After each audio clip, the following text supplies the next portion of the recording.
lovely and darling viewers, it's Jen here at Check Her Joy. This time I'm reviewing We Met in December by Rosie Curtis. This is a adult contemporary romance, a chick lit novel. It's British. It follows, it's a dual perspective story told from our two main characters of Jess and Alex, and they are housemates basically. A third friend of theirs, Becky, inherits this house in Notting Hill, and it's huge. It's not even like one that's been broken up into apartments. Like, it's still like one solid house. So she invites some of her friends to come live with her, and they pay her super cheap rent for this, especially for being in Notting Hill. And Becky's just like, oh, that's fine, because she was raised by like a hippie mother. It's great.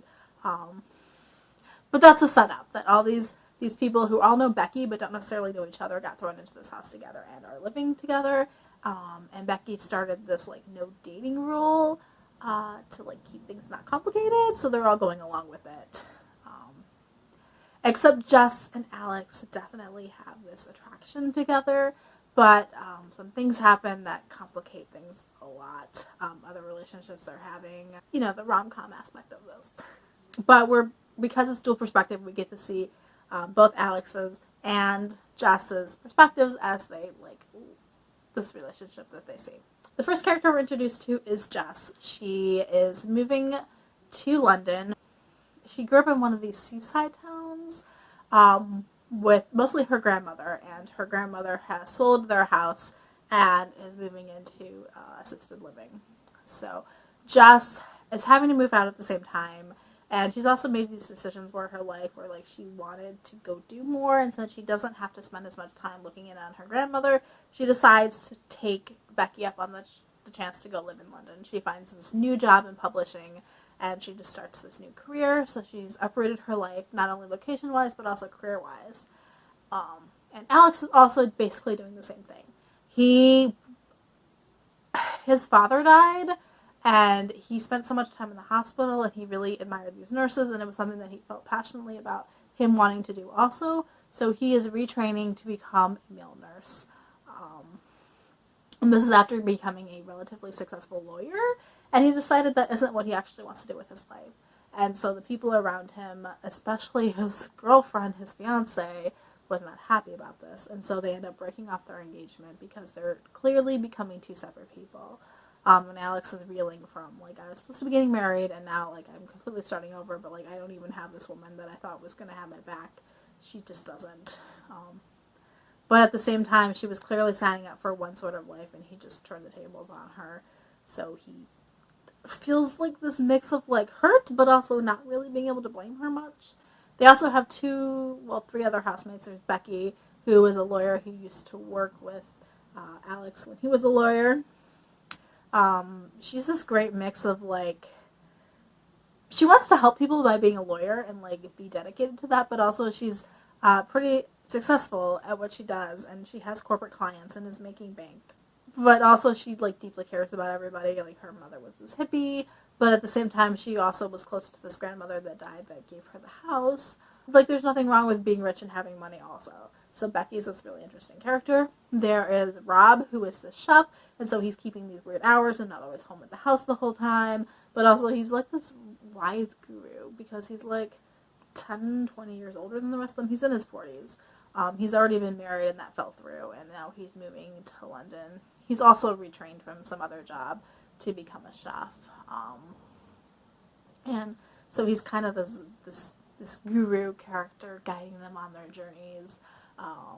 But also I would love to, like, he's a chef and he just like cooks these elaborate meals for them, and I'm kind of jealous that they have that. Like, it's not all the time, but when he does have a day off, like, they eat good. And then the last housemate is Emma, and she and Alex have this drunken one-night stand that starts becoming like a friends with benefits situation, which of course complicates things with Jess because she actually does like Alex. And so they're sneaking around behind everybody's back, Emma and Alex, sleeping together, thinking nobody is going to notice, even though obviously Jess does.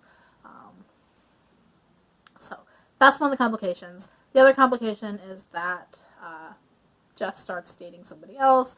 She gets set up on blind dates. We're going through this whole, trying to, like, get to know other people. Like, the thing with Alex is clearly not happening.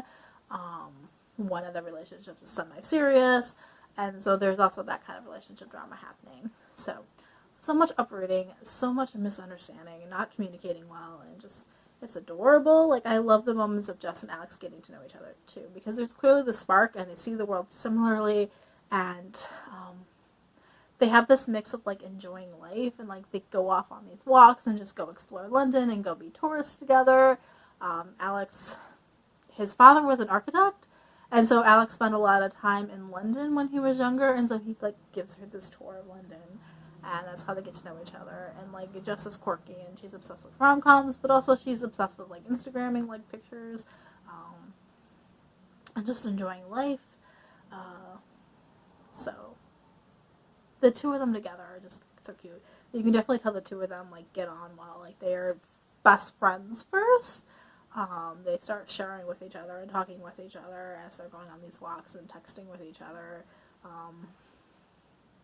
And become genuine friends as well. There are plenty of complications and other relationship stuff happening in this book. But I ate it up. It's a solid 4 stars. I'm not going to say it's the most amazing book. I checked out a library. I don't think I need to, like, go buy it at this point. But I did enjoy it. It did take me a while to go through just because I was reading, like, a chapter or two at a time. They're also relatively short chapters, so they make for quick, like, stopping points. I love Jess and her Nana Beth.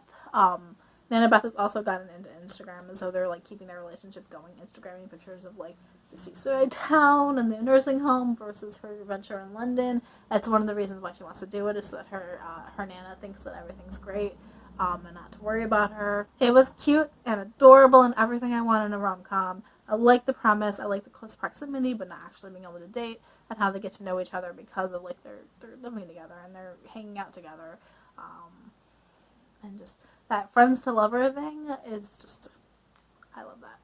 That's an excellent rom-com if you're looking for that. So I do recommend We Met in December by Rosie Curtis. Let me know in the comments below if you've read this. Do you have any other cute and adorable rom-coms? Oh yeah, the title of this book, We Met in December, it's got a little bit of Christmassy theme to it because they meet at Christmas and the book ends at Christmas.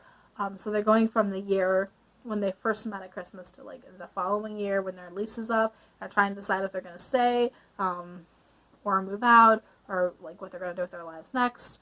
So it takes place over an entire year. So it's got a bit of Christmassy theme at the beginning, which was great. That's when I started reading the book.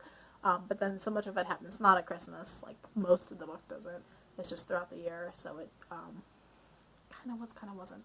And it was a good mix to, like, let me jump back into the rest of my life now that Christmas is over. Reading that in the beginning of January, this was, like, perfect timing for this book. But also, like, I could see it being a good Christmassy read. Like, there's definitely, like, when they're at Christmas in London, like, it's just, everything changes and it's kind of weird, like, all the lights and, like, the feeling of London, and they touch on that, how magical it seems. So, ta-da! My review for We Met in December by Rosie Curtis. Let me know in the comments below if you have read this. What are your thoughts on it? Did you enjoy it? What are your other favorite rom-coms? Or books, I guess, chick lit. So peace out, I love you guys, and keep reading. Bye!